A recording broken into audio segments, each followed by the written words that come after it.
નમસ્કાર દર્શક મિત્રો, નર્મદા સમાચારમાં આપનું હાર્દિક સ્વાગત છે। સૌપ્રથમ જોઈશું અત્યાર સુધીના મુખ્ય સમાચારો। પાનોલી જીઆઈડીસીમાં આવેલ ટેકનો ડ્રગ ઇન્ટરમીડિયેટ કંપનીમાં ઝેરી ગેસની અસરથી 2 કામદારના મોત, 3 કામદાર સારવાર હેઠળ। કામદારો રિએક્ટરમાં સાફ સફાઈ કરી રહ્યા હતા એ દરમિયાન સર્જાઈ દુર્ઘટના। તંત્ર દ્વારા કંપનીને તાત્કાલિક અસરથી ક્લોઝર નોટિસ પાઠવાઈ। ભરૂચ નગર સેવા સદન દ્વારા બાકી વેરો ન ભરનાર મિલકત ધારકો પર તવાઈ। વેરાની વસૂલાત માટે મિલકત સીલ કરવાની ઝુંબેશ શરૂ કરાઈ। ભરૂચ ક્રાઇમ બ્રાન્ચે મુલત ટોલ પ્લાઝા નજીકથી કારમાંથી વિદેશી દારૂનો મોટો જથ્થો ઝડપી પાડ્યો। રૂપિયા 3.57 લાખના મુદ્દામાલ સાથે 2 આરોપીની ધરપકડ। ભરૂચમાં 2 દિવસીય કૃષિ મેળાનો પ્રારંભ। રાજ્યના સહકાર પ્રધાન ઈશ્વરસિંહ પટેલ રહ્યા ઉપસ્થિત। યુથ કોંગ્રેસ દ્વારા આયોજિત યુવા ક્રાંતિ યાત્રા અંતર્ગત શનિવારે નેત્રંગમાં જાહેર સભા યોજાશે। રાજ્યસભાના સાંસદ અહેમદ પટેલ હાજરી આપશે। રાજપીપળા નગરપાલિકાનું રૂપિયા 7 કરોડનું વીજ બિલ બાકી રહેતા વીજ કંપનીએ સ્ટ્રીટ લાઇટનું કનેક્શન કાપી નાખ્યું। સ્ટ્રીટ લાઇટ બંધ રહેતા 4 દિવસથી રાજપીપળા નગરમાં અંધારપટ।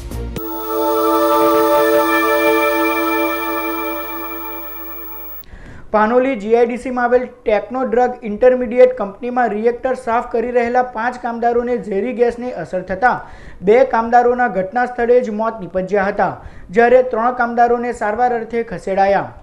પાનોલી જીઆઈડીસીમાં આવેલ ટેકનો ડ્રગ ઇન્ટરમીડિયેટ કંપનીમાં રિએક્ટરની સાફ સફાઈ કરવામાં આવી રહી હતી। 5 કામદારો રિએક્ટર સાફ કરી રહ્યા હતા। આ દરમિયાન વિજયસિંહ અને અનિલસિંહ નામના કામદારોને ઝેરી ગેસની અસર થઈ હતી, જેના પગલે બંનેના મોત નીપજ્યા હતા। આ તરફ બંને કામદારોને બચાવવા ગયેલ અન્ય 3 કામદાર સુનિલ તિવારી, મોન્ટુ પ્રજાપતિ અને નારાયણને ગેસની ગંભીર અસર થતાં સારવાર અર્થે ખાનગી હોસ્પિટલ ખસેડવામાં આવ્યા છે। બનાવની જાણ થતાં જ અંકલેશ્વર તાલુકા પોલીસ અને ઇન્ડસ્ટ્રીયલ સેફ્ટી એન્ડ હેલ્થ વિભાગની ટીમ ઘટના સ્થળે દોડી આવી હતી। આ તરફ તંત્ર દ્વારા કંપનીને તાત્કાલિક અસરથી ક્લોઝર નોટિસ ફટકારી કાર્યવાહી શરૂ કરવામાં આવી છે।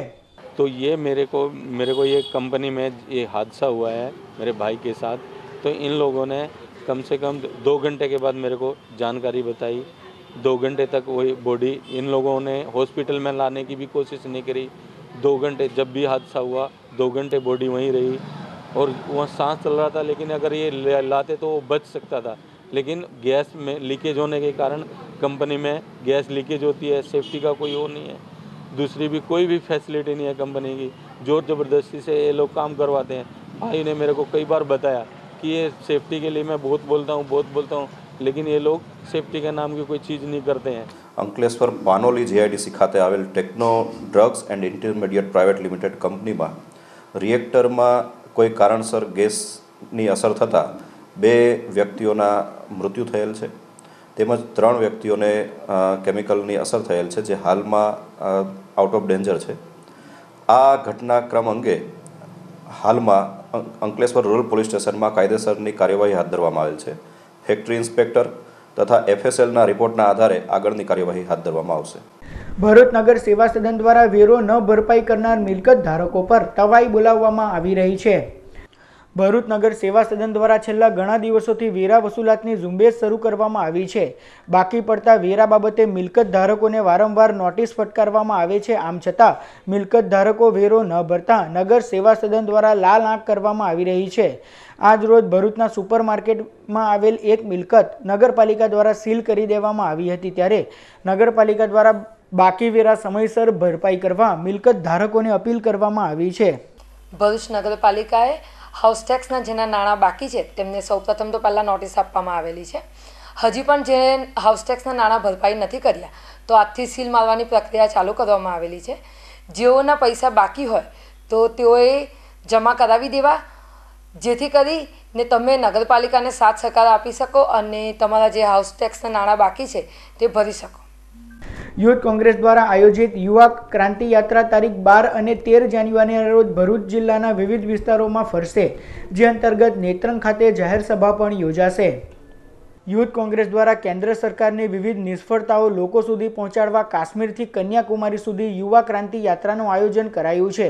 જે વિવિધ રાજ્યોમાં ફરી તારીખ 12 જાન્યુઆરીના રોજ ગુજરાતમાં પ્રવેશશે, જે અંતર્ગત તારીખ 12મીના રોજ નેત્રંગ ખાતે જાહેર સભા યોજાશે, જેમાં રાજ્યસભાના સાંસદ અહેમદ પટેલ ઉપસ્થિત રહેશે। આ અંગેની માહિતી આપવા ભરૂચ જિલ્લા કોંગ્રેસ કાર્યાલય ખાતે પ્રેસ કોન્ફરન્સ યોજાઈ હતી, જેમાં ગુજરાત યુથ કોંગ્રેસના અધ્યક્ષ ગુલાબસિંહ રાજપૂત, જિલ્લા કોંગ્રેસ પ્રમુખ પરિમલસિંહ રાણા, યુથ કોંગ્રેસના પ્રમુખ શેરખાન પઠાણ અને આગેવાનો ઉપસ્થિત રહ્યા હતા। આ યાત્રા સોનગઢથી લઈ અને શામળાજી બોર્ડર સુધી જશે। એમાં ભરૂચ ખાતે નેત્રંગ ખાતે વિશાળ જાહેર સભા યોજાશે।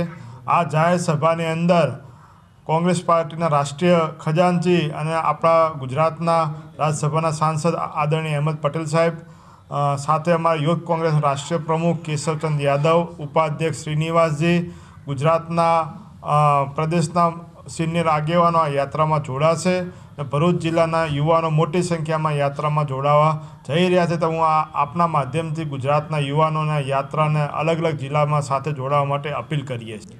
ખેડૂતોના પ્રશ્નથી લઈ રોજગારીના પ્રશ્નથી લઈ ભારતીય જનતા પાર્ટીએ જે ભ્રષ્ટાચાર કરેલો છે, રાફેલ જેવા હોય અનેક કાર્યની અંદર 4.5 વર્ષની અંદર જે વાયદાઓ કરેલા હતા, આજે પણ એ રોજગાર આપી શકી નથી। આ મુદ્દાઓને ધ્યાને લઈ રાષ્ટ્રીય યુવા કોંગ્રેસના પ્રમુખ દ્વારા અને તમામ જિલ્લાના યુવા પ્રમુખો દ્વારા આ રેલીનું આયોજન કરવામાં આવેલ છે। જ્યારે નેત્રંગ ખાતે શનિવારના રોજ 1 કલાકે આ રેલી આવી રહેલી હોય, ત્યારે ભરૂચ જિલ્લાના તમામ કોંગ્રેસના આગેવાન કાર્યકરોને અપીલ કરું છું કે આ રેલીમાં બધા જોડાય। રાજપીપળા નગરપાલિકાનું ₹7 કરોડનું વીજ બિલ બાકી રહેતા વીજ કંપનીએ સ્ટ્રીટ લાઇટનું કનેક્શન કાપી નાખ્યું હતું, ત્યારે સ્ટ્રીટ લાઇટ બંધ રહેતા 3 દિવસથી નગરમાં અંધારપટ જોવા મળી રહ્યો છે। ભાજપ શાસિત રાજપીપળા નગરપાલિકા હાલ દેવાના ખાડામાં જતી રહેતા માત્ર વીજ કંપનીનું 7 કરોડનું લહેણું નીકળતા છેલ્લા 4 દિવસથી વીજ કંપનીએ રાજપીપળા નગરપાલિકાનું સ્ટ્રીટ લાઇટનું કનેક્શન કાપી નાખતા જ રાજપીપળા નગરના માર્ગો પર અંધારપટ છવાયો છે। નગરપાલિકા જાહેર સેવા જેમ કે વોટર વર્ક્સ અને સ્ટ્રીટ લાઇટનું વીજ બિલ પાલિકાની નબળી આર્થિક સ્થિતિના કારણે ભરી શકતી નથી અને દર મહિને આ બાકી વીજ બિલ પર વીજ કંપનીની નિયમો અનુસાર 18% લેટ પેમેન્ટ ચાર્જીસ પણ લગાવવામાં આવે છે। નગરપાલિકાની સ્થિતિ જોતા તે આ લેટ પેમેન્ટ ચાર્જ પણ ભરી શકતી નથી। રાજપીપળા નગરની મોટાભાગના સેક્શનોની સ્ટ્રીટ લાઇટ કનેક્શન કાપી નાખ્યું છે, જેથી હાલ પીપળામાં અંધારપટ છવાયો છે। આથી લોકો રાત્રે બહાર પણ નીકળી શકતા નથી। આ અંગે નગરપાલિકાના પ્રમુખે બચાવમાં જણાવ્યું હતું કે તેઓના શાસનમાં તો રેગ્યુલર વીજ બિલ ભરી દેવામાં આવતું હતું, પરંતુ આગળના સમયનું બિલ બાકી પડે છે। આ બાબતે તેઓએ સરકારનું ધ્યાન દોર્યું હોવાનું જણાવ્યું હતું। બીના લેટર મુજબ 7 કરોડ બાકી છે એમ બોલાય છે, જે આગલી 5-6 ટર્મથી એ બાકી છે અને સરકારમાંથી રાજ્ય સરકારે 4.5 કરોડ રૂપિયા સરકારે જીઈબીને ભરેલા છે, જે અમારી ગ્રાન્ટ શહેરી વિકાસની ગ્રાન્ટમાંથી 4.5 લાખ રૂપિયા રેગ્યુલર કપાય છે। ભરૂચના લિંક રોડ પર આવેલ ખેડૂત તાલીમ કેન્દ્ર ખાતે 2 દિવસીય કૃષિ મેળાનો પ્રારંભ કરાયો। ભરૂચના ખેડૂત તાલીમ કેન્દ્ર અને ખેતીવાડી શાખાના સંયુક્ત ઉપક્રમે ભરૂચના લિંક રોડ પર આવેલ ખેડૂત તાલીમ કેન્દ્ર ખાતે 2 દિવસીય કૃષિ મેળાનું આયોજન કરવામાં આવ્યું છે, જેનો દીપ પ્રાગટ્ય દ્વારા પ્રારંભ કરવામાં આવ્યો હતો। આ પ્રસંગે રાજ્યના સહકાર પ્રધાન ઈશ્વરસિંહ પટેલ, જિલ્લા વિકાસ અધિકારી ક્ષિપ્રા અર્ઘે, ખેતીવાડી નિયામક MA કુરેશી તેમજ આમંત્રિતો ઉપસ્થિત રહ્યા હતા। આ પ્રસંગે વિવિધ યોજનાના લાભાર્થીઓને ચેકનું પણ વિતરણ કરવામાં આવ્યું હતું। તો સાથે જ આગેવાનો અને ખેડૂતોએ કૃષિ વિષયક પ્રદર્શન અંતર્ગત રજૂ કરવામાં આવેલ વિવિધ સ્ટોલની પણ મુલાકાત લીધી હતી। ખારેકની વાત કરું, નીલગિરીની વાત કરું, ચંદનની વાત કરું, ભૂતકાળમાં ક્યારેય પણ આ દક્ષિણ ગુજરાતના લોકોએ ખબર પડી નથી કે આપણી જમીનમાં આ પ્રકારની વસ્તુઓ થાય છે। મિત્રો, આ ખારેકની ખેતી પણ જીતાલી ગામની અંદર જયેશભાઈ પટેલ છે ખેડૂત, એમણે ખૂબ સારી ખેતી કરે છે। કેળની અંદર પણ ઝઘડિયા તરફના આખા જે નર્મદા કિનારા પતો એના પર સારી રીતે શેરડી અને કેળની ખેતી થાય છે। એ જ રીતે અહીંયા ભૂતકાળની અંદર ગલગોટા, સેવંતી, ગુલાબ, મોગરા આ ફૂલોની ખેતી કરતા હતા। આજે એનાથી આગળ વધીને એ જરબેરાની ખેતી કરતા હતા, જરબેરાથી પણ આગળ વધીને ઓર્ચિડની ખેતી પણ આપણા વિસ્તારની અંદર થાય છે અને મેં પોતે જ આ ઓર્ચિડનું આ જિલ્લાની અંદર સૌપ્રથમ મારું ચાલુ થયું છે ને અત્યારે ખૂબ સારો નફાકારક, એટલે કે 1 વર્ષ પછી એની ફૂલ આવવાની છે। આજે લગભગ 4-5 મહિનાથી એના ફૂલો ઉત્પાદન લઈએ છીએ એની અંદર દર વીકે 5 થી 6 હજારની આજુબાજુના ફૂલો નીકળે છે અને એક ફૂલની કિંમત 15 રૂપિયાની કિંમત છે. મારા તમામ ખેડૂત મિત્રોને વિનંતી છે કે આપ બધા જ મારે ત્યાં જોવાઓ, જોઈને આપ પણ આ નવા ખેતી તરફ વળો એવી આપને હું. ભરૂચ ક્રાઇમ બ્રાન્ચે મુલત ટોલ પ્લાઝા નજીક કારમાંથી વિદેશી દારૂનો જથ્થો ઝડપી પાડી 2 આરોપીની ધરપકડ કરી છે. ભરૂચ ક્રાઇમ બ્રાન્ચના પોલીસ કર્મીઓને મળેલી બાતમીના આધારે તેઓએ ભરૂચ નજીક હાઈવે પર મુલત ટોલ પ્લાઝા નજીક વોચ ગોઠવી હતી. આ દરમિયાન બાતમીવાળી કાર આવતા તેને અટકાવી તપાસ કરતા કારમાંથી રૂપિયા 44,000ની કિંમતનો વિદેશી દારૂનો જથ્થો મળી આવ્યો હતો. પોલીસે કારમાં સવાર જંબુસરના રહેવાસી નવીન પરમાર અને વિનય પટેલની ધરપકડ કરી હતી, જ્યારે અન્ય 2 આરોપીઓને વોન્ટેડ જાહેર કર્યા છે.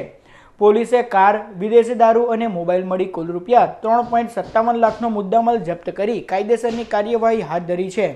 અંકલેશ્વરના મહાવીર ટર્નિંગ નજીકથી શિડ્યુલ કાસ્ટમાં આવતા 20 જેટલા પોપટ સાથે 4 આરોપીની વન વિભાગે અટકાયત કરી કાયદેસરની કાર્યવાહી હાથ ધરી છે. અંકલેશ્વરના મહાવીર ટર્નિંગ વિસ્તારમાંથી પહાડી પોપટ સાથે વન વિભાગ દ્વારા 4 આરોપીઓની ધરપકડ કરવામાં આવી હતી. શિડ્યુલ 4માં આવતા 20 પહાડી પોપટ તેઓ પાસેથી વન વિભાગ દ્વારા જપ્ત કરવામાં આવ્યા હતા. પોપટના વેચાણ અર્થે ડિલિવરી કરવા આવતા મુંબઈ વન્યજીવ અપરાધ નિયંત્રણ બ્યુરો અને અંકલેશ્વર વન વિભાગે આ સમગ્ર ઓપરેશન પાર પાડ્યું હતું અને 4 ઈસમોની અટકાયત કરી હતી. આ ઈસમો પોપટ ક્યાંથી લાવતા હતા અને કોને આપવાના હતા તે સહિતની વિગતો મેળવવા વન વિભાગે તપાસ શરૂ કરી છે. અંકલેશ્વર જીઆઈડીસીમાં શ્રીમદ ભાગવત સપ્તાહ જ્ઞાન યજ્ઞનું આયોજન કરાયું. અંકલેશ્વર જીઆઈડીસીની ગટ્ટુ ચોકડી પાસે આવેલા નવજીવન ગ્રાઉન્ડ ખાતે સર્વ પિતૃઓના કલ્યાણ અર્થે શ્રીમદ ભાગવત જ્ઞાન સપ્તાહનું આયોજન કરવામાં આવ્યું છે, જેમાં વ્યાસપીઠ પરથી ભાગવતાચાર્ય વિશુદ્ધ મહારાજ કથાનું અમૃતમય વાણીમાં રસપાન કરાવી રહ્યા છે, જેનો ભાવિક ભક્તોએ લાભ લીધો હતો. પ્રહલાદજીએ કહ્યું છે, મહારાજ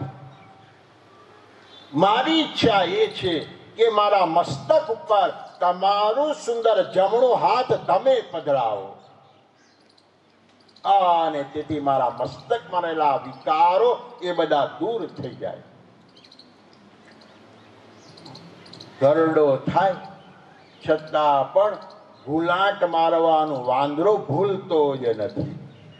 અંકલેશ્વર શહેરમાં યુવાન પાસેથી એટીએમનો પાસવર્ડ મેળવી રૂપિયા 28,000ની ઠગાઈ કરવામાં આવી હતી.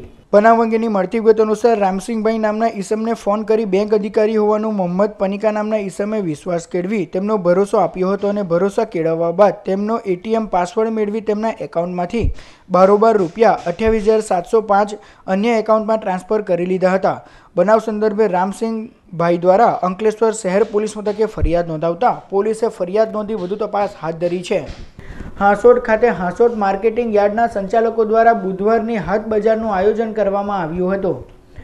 દર બુધવારે હાંસોડ ગામના અને તાલુકાના ગ્રામજનોને શાકભાજી, કટલરી આઇટમો, કપડાં તથા પ્લાસ્ટિકની વસ્તુઓ સરળતાથી અને સસ્તા ભાવે મળી રહે તે હેતુસર માર્કેટિંગ યાર્ડના સંચાલકો દ્વારા માર્કેટિંગ યાર્ડના પટાંગણમાં બુધવારની હાટ બજારનું આયોજન કરવામાં આવ્યું હતું, જેમાં પહેલા જ બુધવારે હાટ બજારમાં મોટી સંખ્યામાં ગામના અને તાલુકાના ગ્રામજનોએ ખરીદી કરવા ઉમટી પડ્યા હતા. સમાચાર પૂર્ણ કરતા પહેલા મુખ્ય સમાચાર પર ફરી એક નજર. પાનોલી જીઆઈડીસીમાં આવેલ ટેકનો ડ્રગ ઇન્ટરમીડિયેટ કંપનીમાં ઝેરી ગેસની અસરથી 2 કામદારના મોત, 3 કામદાર સારવાર હેઠળ. કામદારો રિએક્ટરમાં સાફ સફાઈ કરી રહ્યા હતા એ દરમિયાન સર્જાઈ દુર્ઘટના. તંત્ર દ્વારા કંપનીને તાત્કાલિક અસરથી ક્લોઝર નોટિસ પાઠવાઈ. ભરૂચ નગર સેવા સદન દ્વારા બાકી વેરો ન ભરનાર મિલકત ધારકો પર તવાઈ. વેરાની વસૂલાત માટે મિલકત સીલ કરવાની ઝુંબેશ શરૂ કરાઈ. ભરૂચ ક્રાઇમ બ્રાન્ચે મુલત ટોલ પ્લાઝા નજીકથી કારમાંથી વિદેશી દારૂનો મોટો જથ્થો ઝડપી પાડ્યો. રૂપિયા 3.57 લાખના મુદ્દામાલ સાથે 2 આરોપીની ધરપકડ. ભરૂચમાં 2 દિવસીય કૃષિ મેળાનો પ્રારંભ. રાજ્યના સહકાર પ્રધાન ઈશ્વરસિંહ પટેલ રહ્યા ઉપસ્થિત. યુથ કોંગ્રેસ દ્વારા આયોજિત યુવા ક્રાંતિ યાત્રા અંતર્ગત શનિવારે નેત્રંગમાં જાહેર સભા યોજાશે. રાજ્યસભાના સાંસદ અહેમદ પટેલ હાજરી આપશે. રાજપીપળા નગરપાલિકાનું રૂપિયા 7 કરોડનું વીજ બિલ બાકી રહેતા વીજ કંપનીએ સ્ટ્રીટ લાઇટનું કનેક્શન કાપી નાખ્યું. સ્ટ્રીટ લાઇટ બંધ રહેતા 4 દિવસથી રાજપીપળા નગરમાં અંધારપટ. તો અત્યાર સુધીના નર્મદા સમાચાર. નવા સમાચારો સાથે ફરી મળીશું. નમસ્કાર.